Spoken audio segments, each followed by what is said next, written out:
कराया। लेकिन जिन साथियों का नाम जो यहाँ पर शहीदों का स्मारक है वो उनके ही साथी थे।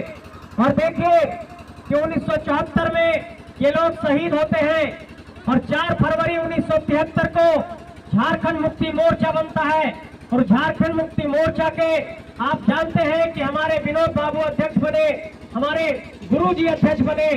मैं सरकार से ये सवाल करना चाहता हूँ कि एक ऐसे वक्त में जब एक ऐसा राजनीतिक दल जिसे विनोद बाबू ने बनाया, एक ऐसा राजनीतिक दल जिसे गुरुजी ने सींचा, और अगर गुरुजी के सपुत्र आज झारखंड की राजनीतिक सत्ता में शीर्ष पायदान पर खड़े हैं, तो यहाँ के आंदोलनकारी इस बात के लिए लड़ाई लड़ रहे हैं कि हमारे आश्रितों को एक नियोजन दिया जाए। और जबकि झारखंड राज्य आंदोलनकारी चिन्हितीकरण आयोग ये कहता है और उसमें साफ तौर पर ये बात लिखा हुआ है कि जो भी हमारे शहीद हैं उनके आश्रितों को नौकरी देना है। लेकिन आज तक भी झारखंड सरकार के द्वारा आदेश पारित होने के बावजूद भी आप देखिए कि सीआरपीएफ के द्वारा जो 3 जवानों को शहीद किया गया था, जो 3 लोग शहीद हुए थे, वो शहीद साधु महतो थे, शनिचर महतो थे, सेनाथ महतो थे। आज तक इनके परिजनों को नियोजन नहीं मिला है। मैं ये उदाहरण इसलिए प्रस्तुत करना चाह रहा था कि आप देखिए झारखंड की व्यथा और पीड़ा क्या है कि झारखंड को बनाने में जिन लोगों ने अपना प्राण न्यौछावर कर दिया, आज उनके परिवार के लोगों को एक अदद नौकरी, चतुर्थकर्मीय नौकरी नहीं मिल रही, चतुर्थ वर्ग की नौकरी उनको नहीं दी जा रही है। ये झारखंड की पीड़ा है। और इसी पीड़ा को लेकर के, इसी वेदना को लेकर के झारखंड में कितना बड़ा आंदोलन शुरू हुआ। और मेरे साथियों, मैं ये कहना चाहता हूँ कि पूरे देश में जितने भी राज्य हैं, और अगर झारखंड के संदर्भ में आप पढ़ेंगे तो झारखंड कोई स्वाभाविक राज्य नहीं है कि देश आजाद हुआ और उसके बाद सरदार पटेल ने तमाम रियासतों को एक किया, देश में अलग अलग राज्य बने। लेकिन अगर झारखंड के संदर्भ में आप देखेंगे तो 1903 में बिहार बंगाल प्रेसिडेंसी से अलग होकर के बिहार बना था। लेकिन अगर 1903 से पहले भी देखिएगा तो 1783 में तिलका मांझी ने आंदोलन किया था। उसके बाद आइएगा तो 1832 में वीर बुधु भगत ने आंदोलन किया। और हम लोग किताबों में पढ़ते हैं कि इस देश में सबसे पहली क्रांति 1857 की क्रांति हुई। लेकिन साथियों, ये एक गलत इतिहास लिखा गया, क्योंकि 1855 में हूल का विद्रोह हुआ। सिद्धू कान्हू, चांद भैरो, फूलो झालो ने जाकर के आंदोलन किया था, तब संथाल का विद्रोह हुआ था।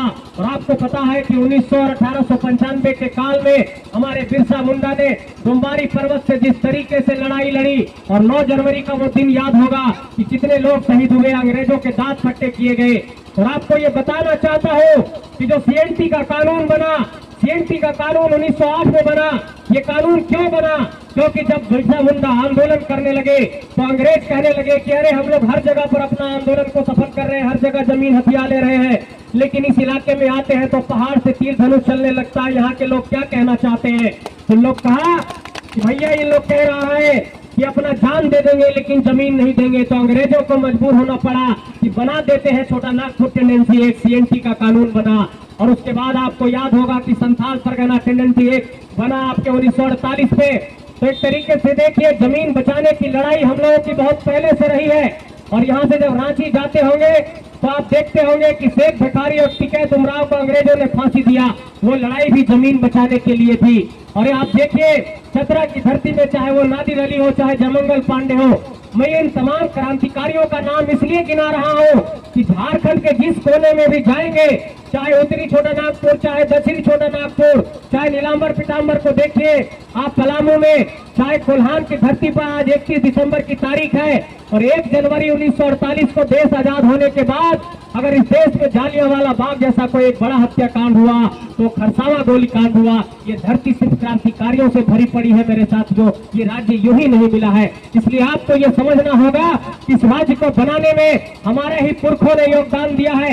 इस राज्य को अगर यहाँ के लोगों ने मिलकर के बनाया है तो आज के नौजवानों का ये कर्तव्य बनता है, इस राज्य को हम लोगों को ही मिलकर के संवारना होगा। और जिस तरीके से इस राज्य में बाहरी ताकतों ने झारखंड को एक तरीके से छलने का काम किया है, उस बात को समझना होगा। लेकिन फिर से लोग एक बात कहते हैं कि अगर हम लोग 29 दिसंबर की तारीख को, जब 2019 में इस राज्य के मुख्यमंत्री ने शपथ ग्रहण लिया और 29 दिसंबर को 4 साल हुआ 2 दिनों पहले इस सरकार का, मैं ये कहना चाहता हूँ कि अगर एक ऐसी सरकार जो ये झारखंडी भावनाओं के आधार पर आई थी, एक ऐसी सरकार जिसमें टेकलाल बाबू की सोच होने का दावा किया गया, एक ऐसी सरकार जिसमें ये कहा गया कि गुरुजी की सोच समाहित है, एक ऐसी सरकार जिसमें ये कहा गया कि विनोद बाबू की सोच समाहित है, एक ऐसी सरकार जिसमें कहा गया कि तिलका मांझी की सोच समाहित है, एक ऐसी सरकार जिसमें कहा गया कि बिरसा मुंडा की सोच समाहित है। तो क्या इसी दिन को देखने के लिए सरकार बनाया गया था कि साईनाथ महतो के परिजनों को आज यहाँ पर नौकरी नहीं मिले, यहाँ पर हमारे साधु महतो के परिजनों को नौकरी ना मिले? इतना तो छोड़िए मेरे साथियों, आज की तारीख में झारखंड के अंदर हालात ये है कि मुझे यहाँ पर कुछ दिनों पहले, जो आप जानते ही हैं कि सऊदी अरब में हमारे मजदूर फंसे हुए हैं, इसी इलाके के 45 मजदूर फंसे हुए हैं, रियाद में 5 मजदूर फंसे हुए हैं, दमाम में वीडियो कॉल पर उनसे बातचीत होती है तो कलेजा फट जाता है। हम लोग 4 दिनों पहले गए थे उपायुक्त के पास। क्या झारखंड इसी के लिए अलग हुआ था कि हमारे यहाँ बलमक्का का, क्या हमारे यहाँ विष्णुगढ़ का, क्या अगर हमारे बनासों का कोई मजदूर जाकर के फंस जाता हो विदेश में जाकर के, एक देश के किसी शहर में, तो उसके लिए कोई एक तरीके से पहल नहीं की जाती है। बाथरूम का पानी पीने के लिए वो मजबूर हो जाते हैं। इस दर्द और वेदना को समझना होगा, इस पीड़ा को समझना होगा कि 10,000 और 5,000 कमाने के लिए हमारे लोग सऊदी अरब जा रहे हैं, कतर जा रहे हैं, रियाद जा रहे हैं, दमाम जा रहे हैं, मुंबई जा रहे हैं, दिल्ली जा रहे हैं। इसका मतलब कि एक चपरासी की नौकरी भी हमारे लोगों को नहीं मिल पा रही है। इसलिए मैं ये कहना चाहता हूँ आप सबसे आज की तारीख में, ये झारखंड को हम लोगों को मिलकर के बदलना होगा। और 24 दिसंबर 2021 की तारीख से झारखंड के भीतर एक आंदोलन की शुरुआत हुई, और इस आंदोलन के शुरुआत के अभी तक आप लोगों ने देखा होगा कि पिछले 2 साल में इस आंदोलन को हम लोगों ने कहीं नहीं रुकने दिया है। और हम लोगों ने सभी जगहों पर एक ही बात को कहा है कि अगर ये झारखंड बना है तो झारखंड में पहला अधिकार झारखंडियों को मिलेगा। और चाहे यहाँ का नौकरी का बात हो, चाहे यहाँ पर नेतृत्व का बात हो, चाहे यहाँ पर ठेका पट्टा का बात हो, चाहे यहाँ पर कोई ठेकेदार बनने की बात हो, चाहे बालू उठाव की बात हो, चाहे कोयला उठाव की बात हो, चाहे 4th ग्रेड नौकरी की बात हो, चाहे जेपीएससी की बात हो, चाहे वो नौकरी हो, चाहे नेतृत्व हो, चाहे टेंडर हो, सब में झारखंडियों की भागीदारी सुनिश्चित करनी पड़ेगी, तभी झारखंडी मजबूत हो पाएंगे। ये बात मैं आप सबसे कहना चाहता हूँ। और एक बहुत महत्वपूर्ण बात ये जोड़ना चाहता हूँ कि हम लोगों के नेतृत्व पर एक बहुत बड़ा सवाल खड़ा हो रहा है। इस धरती के जो नायक हुए टेकलाल बाबू, जिनकी धरती पर हो, उन्होंने एक बहुत महत्वपूर्ण बात कही थी कि कभी भी जब बेटी को देना और वोट को देना तो सोच समझ कर देना। झारखंडियों, आपसे कहना चाहता हूं कि आपसे बड़ी बड़ी गलतियां हो रही है। आप अपना वोट किसी बक्सर के आदमी को देकर के हजारीबाग का सांसद बना रहे हैं, आप अपना वोट बलिया के आदमी को देकर के धनबाद का सांसद बना रहे हैं, आप अपना वोट बिहार के आदमी को देकर के चतरा का सांसद बना रहे हैं, आप अपना वोट राजस्थान के आदमी को देकर के रांची का सांसद बना रहे हैं, आप अपना वोट भागलपुर के आदमी को बना करके देकर के कोटा का सांसद बना रहे हैं। मैं ये कहना चाहता हूँ कि आपको ये समझना होगा एक बात को कि झरिया का विधायक कोई आकर के बलिया से बन जाती है, आपको ये समझना होगा कि धनबाद का विधायक को कहीं आकर के बन जाता है। ये आपको समझना होगा कि अगर विधायक निकले तो अपने बनासों की धरती से निकले, अपने विष्णुगढ़ की धरती से निकले, अपने खेत से निकले, अपने पतवार से निकले, अपने गली मोहल्ले से निकले। नेतृत्व का कौशल आपको अपनी माटी से निकालना होगा और अपने माटी का नेता निकालना होगा। क्या कोई झारखंड को अलग कराने के लिए कोई, क्या बक्सर का लोग शहीद हुआ, क्या कोई हाजीपुर से आकर के शहीद हुआ, क्या कोई बलिया से आकर के शहीद हुआ? अगर शहीद हुए तो इस विष्णुगढ़ की धरती से, शहीद हुए तो कोल्हार की धरती से, शहीद हुए तो संथाल की धरती से, शहीद हुए तो पलामू की धरती से। इसलिए मैं ये कहना चाहता हूँ कि जो लोग इस धरती के लिए शहीद हुए हैं, उनके ही हमारे वंशजों को यहाँ पर एक तरीके से सही अधिकार है। और उसके वंशज आप है, उसके वंशज हम है, उसके वंशज ये तमाम झारखंडी है, और उनको पहला अधिकार मिलना चाहिए।